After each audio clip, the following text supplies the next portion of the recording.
राहुल ने प्रताप सारंगी को धक्का दिया? क्या सच में बीजेपी सांसदों ने मल्लिकार्जुन खड़गे को धक्का दिया और वो गिरने से बच गए?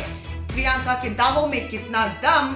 दोस्तों, संसद के इस शीत सत्र को शायद ही आप कभी भूल पाएं, क्योंकि सत्र की शुरुआत जहां अडानी और अंबानी के मुद्दे से हुई, तो जाते जाते झोला छाप और सड़क छाप सियासत तक हमने देख ली। देश हित के मुद्दों का तो नहीं पता, लेकिन करीब आखिर दौर में धक्का छाप ये सियासत वास्तव में हमें और हमारे देश को शर्मसार कर रही है। अब जरा पहले इन तस्वीरों को देखिए।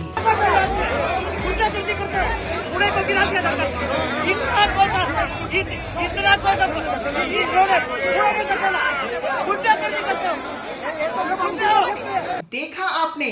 अब आगे आपको और कुछ बताएं, उससे पहले आप इसे सुनिए। धनुष में तपस्या है, मनरेगा के काम करने में तपस्या है। तपस्या का मतलब शरीर में गर्मी पैदा करना, समझिए।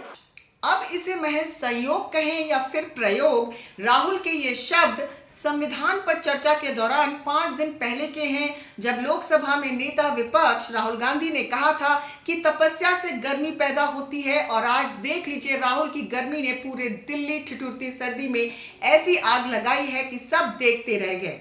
तभी तो ये कहा जा रहा है कि उनकी सियासी तपस्या से पैदा हुई गर्मी का शिकार एक बुजुर्ग बीजेपी सांसद प्रताप सारंगी और दूसरे बीजेपी सांसद मुकेश राजपूत हो गए। संसद में सियासत से पैदा हुई इस गर्मी की तपन संसद के अंदर तो गूंजती ही रही, फिर वो थाने तक भी पहुंच गई। बीजेपी और कांग्रेस के सांसद एक दूसरे के सांसदों के खिलाफ शिकायत दर्ज कराने संसद मार्ग थाने पहुंच गए। वहीं प्रधानमंत्री ने आईसीयू में भर्ती सांसद मुकेश राजपूत से बात की है। दरअसल घायल सांसद का आरोप है कि राहुल की धक्का मुक्की के कारण वो गिरकर घायल हुए हैं। सारंगी का दावा है कि जब मैं खड़ा था तभी राहुल गांधी ने एक सांसद को धक्का दिया और वह सांसद मेरे ऊपर गिर पड़े और फिर मैं भी गिर गया और मुझे चोट आई।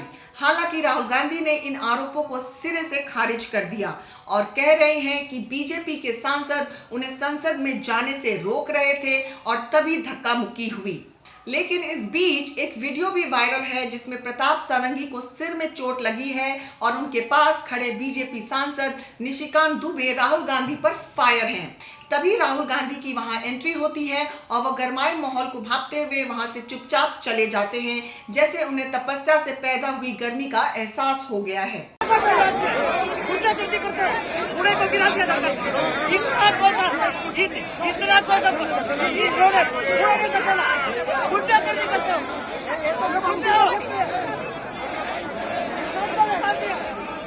यहाँ ये बात भी गौर करने वाली है कि प्रियंका भी अपने भाई के नक्शे कदम पर हैं। उनका दावा है कि मेरी आंखों के सामने खड़गे जी को धक्का दिया गया और वह जमीन पर गिर गए और लगा कि उनका पैर टूट जाएगा, लेकिन वो किसी तरह बच गए। इतना ही नहीं, कांग्रेस ने तो इस पर बाकायदा एक प्रेस कॉन्फ्रेंस भी कर दी और क्या कहा उसे भी सुन लीजिए।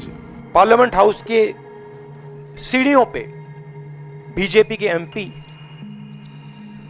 लकड़ियां लिए हमारे सामने खड़े होते हैं, हमें अंदर नहीं जाने देते हैं और उसके बाद अब ये थोड़ा सा अपना फिर से डिस्ट्रैक्शन करने की कोशिश कर रहे हैं। बहरहाल संसद में अडानी और जॉर्ज सोरोस के बाद अब बाबा साहेब के नाम पर सियासी गर्मी साफ देखने को मिल रही है। अब तपस्या से पैदा हुई ये गर्मी किस नेता और उसकी सियासत को झुलसाएगी ये तो वक्त बताएगा, लेकिन फिलहाल ये गर्मी आम जनता से जुड़े मुद्दे और उसकी खून पसीने की कमाई वाले टैक्स पेयर्स को तो जलाकर खाक कर रही है। आपको बता दें कि जिस तरह इस बार भी संसद हंगामे की भेंट चढ़ा, तो समझ लीजिए ये टैक्स पेयर्स का ही पैसा बर्बाद हो रहा है, क्योंकि संसद की कार्रवाई में हर मिनट 2.5 लाख रुपए खर्च होते हैं, यानी 1 घंटे का खर्च 1.5 करोड़ रुपए है। जरा सोचिए, हफ्ते में शनिवार और रविवार और त्योहारी छुट्टियों को छोड़ दें, तब भी संसद की कार्यवाही सुबह 11 बजे से शुरू होती है और लंच को निकाल दें तो करीब 6 घंटे चलती है।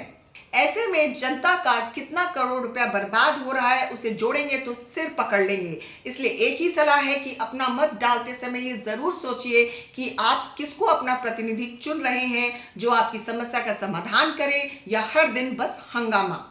अगर आपको हमारी ये रिपोर्ट पसंद आई हो तो बने रहिए हमारे साथ, क्योंकि खबर के हर चौराहे पर आपको पोस्टमैन मिलेगा सत्य के संदेश के साथ। जय हिंद, जय भारत।